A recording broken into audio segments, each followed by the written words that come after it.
It all started on an ordinary Tuesday evening. I had just returned from a long and tiring work trip. My body ached, and all I wanted was to be home, surrounded by my family, my wife Lisa and our two beautiful daughters, Lily and Emma.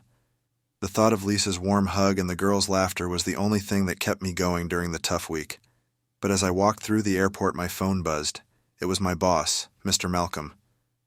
"Tom, I need you in New York by tomorrow morning for an urgent meeting," he said bluntly. I tried to protest, but he cut me off, saying, "This deal is critical. I expect you here." He hung up without waiting for my reply. I sighed heavily, dragging my suitcase toward the taxi stand. This wasn't how I wanted to spend my evening. I'd barely seen my family in weeks, and now I'd have to leave again. Still, I promised myself I'd at least spend a few hours at home before heading back to the airport. As I entered my neighborhood, something felt strange. The lights in my house were dimmed except for a faint glow coming from the upstairs bedroom window. My first thought was that Lisa was reading one of her favorite novels or maybe watching a late-night show.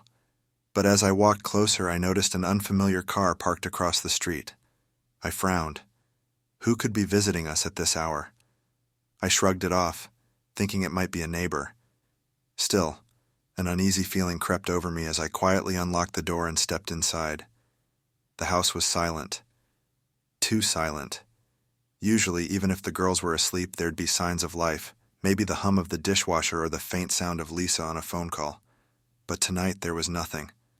I climbed the stairs slowly, careful not to make any noise. As I approached our bedroom, I heard voices. A man's voice. My heart stopped. "Do you think he suspects anything?"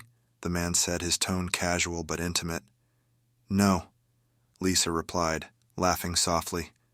"Tom's too busy with work to notice anything." I froze, my hand hovering over the door handle. My mind raced. Was this real? Was I imagining things? I reached into my pocket, pulled out my phone, and hit record. I pushed the door open slightly, just enough to see through the gap. My worst nightmare was unfolding before my eyes. Lisa was sitting on our bed with another man, Brad. He was relaxed, leaning back like he owned the place, and Lisa. She looked at him with a smile I hadn't seen in years. My heart shattered into pieces. This was the woman I'd built my life with, the mother of my children. How could she do this to me? To us? I wanted to burst in to confront them, but something held me back. Maybe it was shock, or maybe it was fear of what I'd do in my anger. Instead, I stood there, recording every word, every look, every touch. The next morning, I acted like nothing had happened. Lisa greeted me as if everything was normal, but I could barely look at her. My daughters were my only source of comfort as I kissed them goodbye before heading to the airport. On the flight, I couldn't stop replaying the scene in my head. Every laugh, every word Lisa had spoken to Brad felt like a dagger to my heart. I knew I had to do something, but I didn't know where to start. Days turned into weeks. I hired a private investigator to gather more evidence. The reports confirmed what I already knew. Lisa and Brad had been meeting for months, using the times I was away for their secret rendezvous. One evening, while going through the investigator's photos, I saw something that made my blood boil. There was a picture of Lisa and Brad at a park, playing with my daughters. My girls, innocent and unaware, smiling and holding hands with a man who was trying to take my place. That night, I confronted Lisa. I showed her the photos, the recordings, everything. She burst into tears, begging for forgiveness. "It was a mistake," she sobbed. "I didn't mean for it to go this far." "A mistake?" I said, my voice shaking with anger. "You brought him into our home, Lisa. Into our bed. You involved our children. This wasn't a mistake. It was a choice." She fell to her knees, crying uncontrollably. But I had no sympathy left. "Pack your things and leave," I said coldly. "You've destroyed everything we built." Lisa moved out the next day. The girls were confused and heartbroken, especially Lily, who was old enough to sense something was wrong. "Why is Mommy leaving?" she asked, her big eyes filled with tears.